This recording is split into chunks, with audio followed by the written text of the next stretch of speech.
If you or someone you know has diabetes, you may have built up an extra supply of test strips and lancets. That's where we come in. We'll buy the supplies that you don't need and resell them to those in need to prevent waste. Help us make diabetes management more affordable. Visit us at teststripswithaz.com.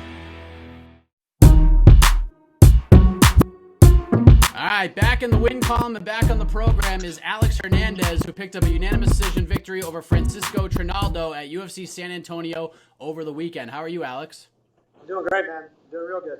I'm glad you're here because I need to get real for a moment, if you don't mind. We did our interview not long after the Cerrone fight, and I don't think you really did any interviews after that fight until you went on Ariel's show. I may be wrong about that, but I thought you were very honest. I thought you were straightforward, and personally, in my opinion, it took some balls to come on, face the music the way that you did, and just kind of be honest with yourself and talk to the people. But Jesus, people were laying into you, and they were hammering me because they thought I was kissing your ass. They were calling me a wuss.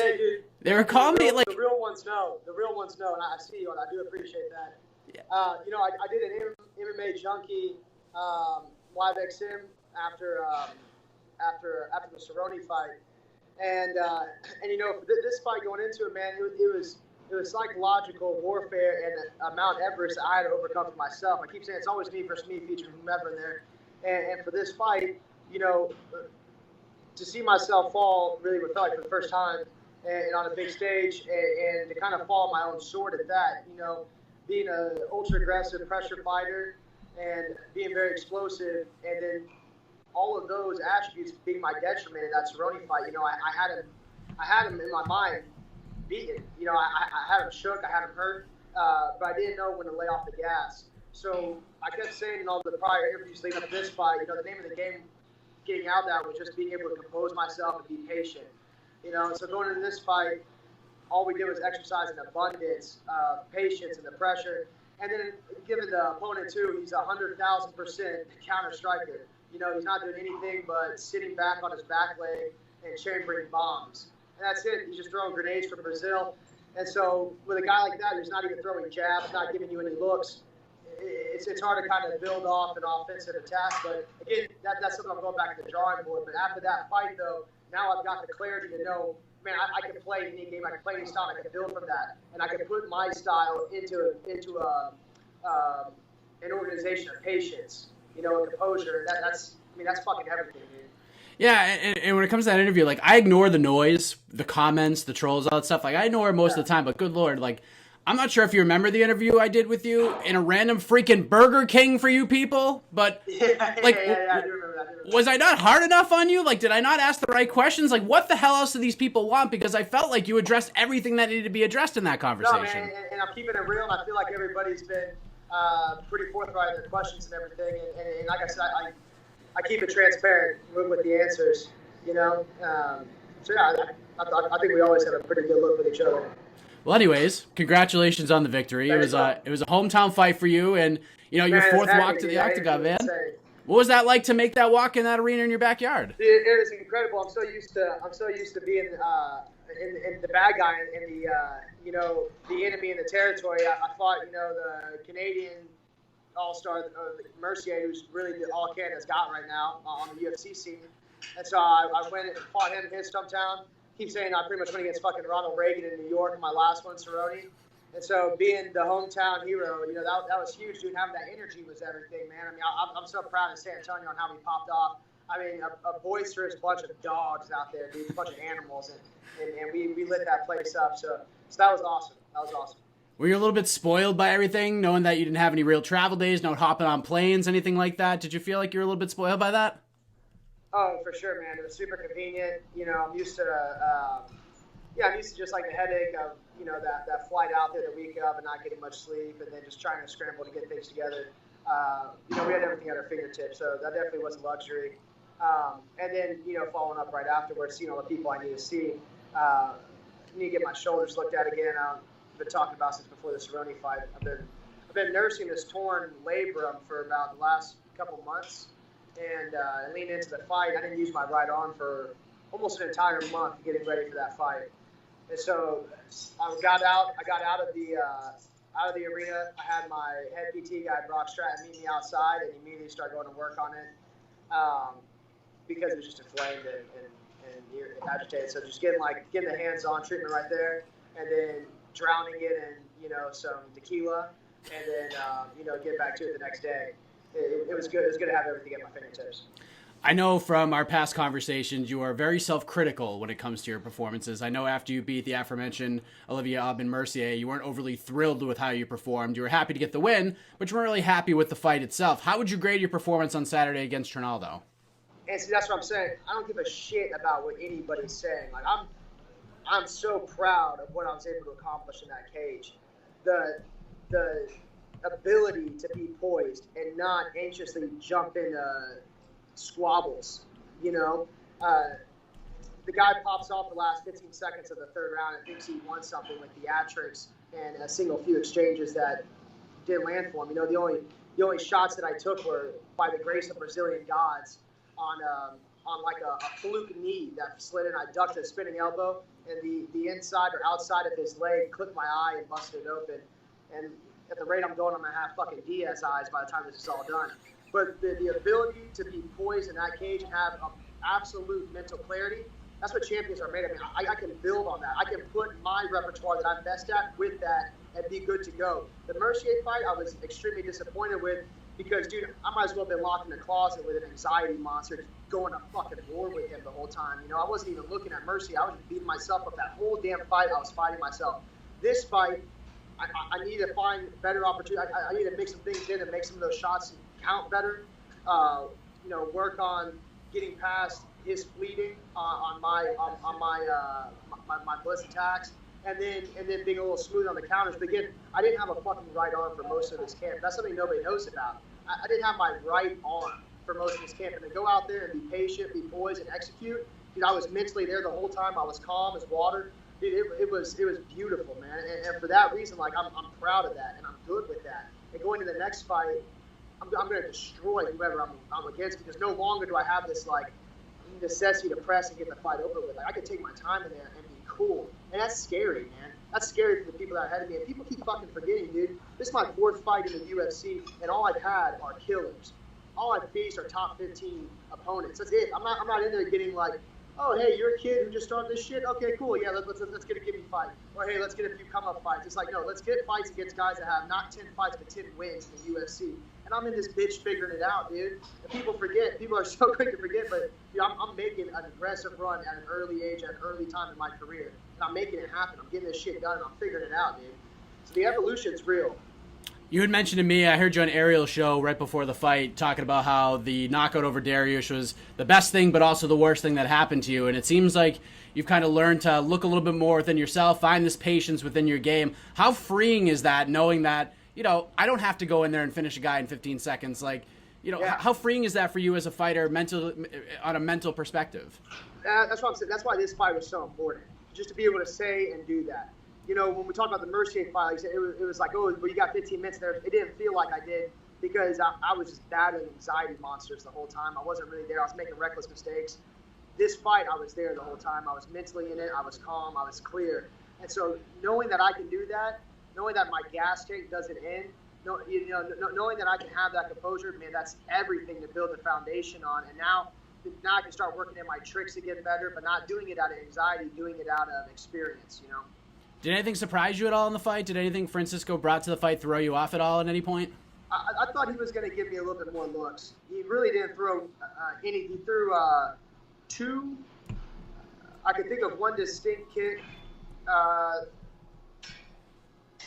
1, maybe 2 offensive shots the entire fight before we got into halfway the 3rd round. Meaning that I had to engage for him to throw anything. He didn't just put anything up. He didn't pepper a single jab. So I was expecting a little bit more of some glances from him to kind of work an offensive off of. But no, honestly, a lot of it went kind of according to plan. It really did. When it went to the judges' scorecards, and I know people on Twitter had scored it in so many different ways, did you feel good about it? You were able to, you were proud of your performance. You were proud you were able to stay patient. But did you feel good when it went to the judges' scorecards, you had done enough? I didn't like the lack of a few engagements. I didn't, because like I said, I'm my own biggest critic. So when it went to the scorecards, I get nervous. I don't like it going to the scorecards. We keep referencing back to the Mercy fight when it got done. I knew it was abundantly wrapped up. This one, you know, it was close.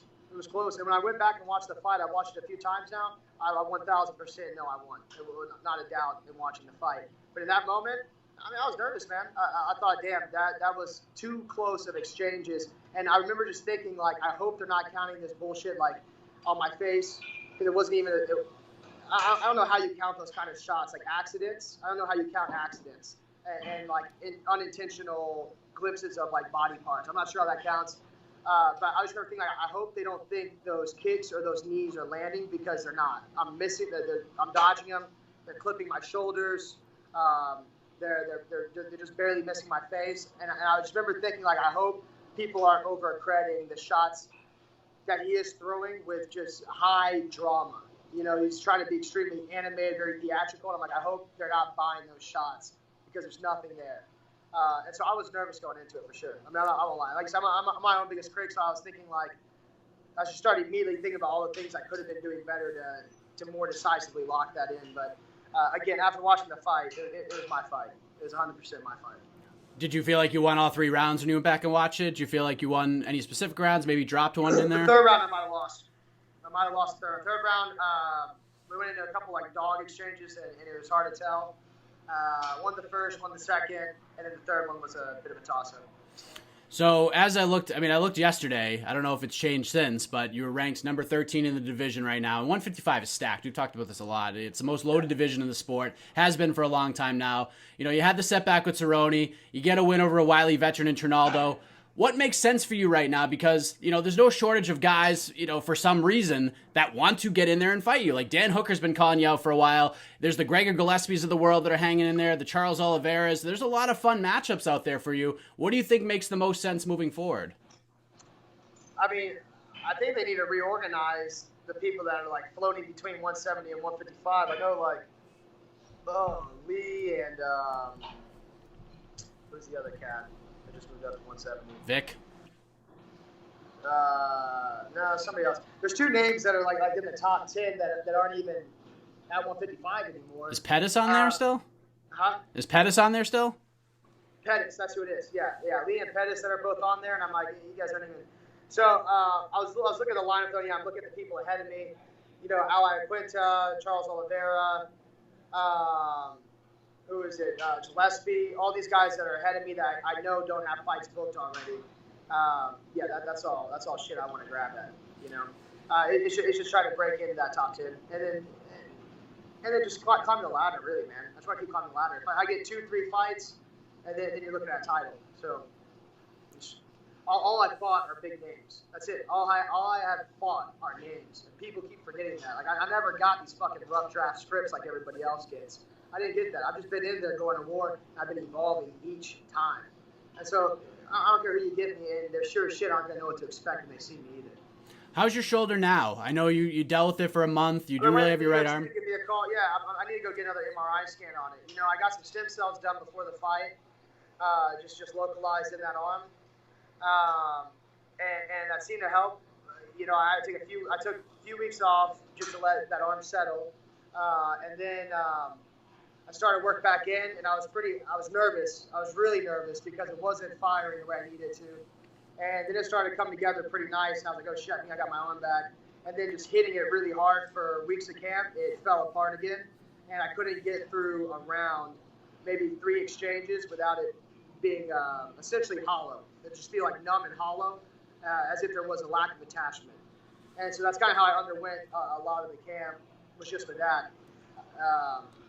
You know, I remember my cousin was in town with me, and he was kind of watching me do some rounds. He's like, dude, what the fuck are you going to do? And I'm like, I mean, we got the tools to figure it out. But not having your right hand when you're right-handed is kind of it's a little bit of a mental strain. But you know, I mean, I'm going to get looked at. I'm going to see if the stem cells help heal the tear entirely, or if we need to do another type of localized injection, or I really want to avoid surgery. But we just got to see.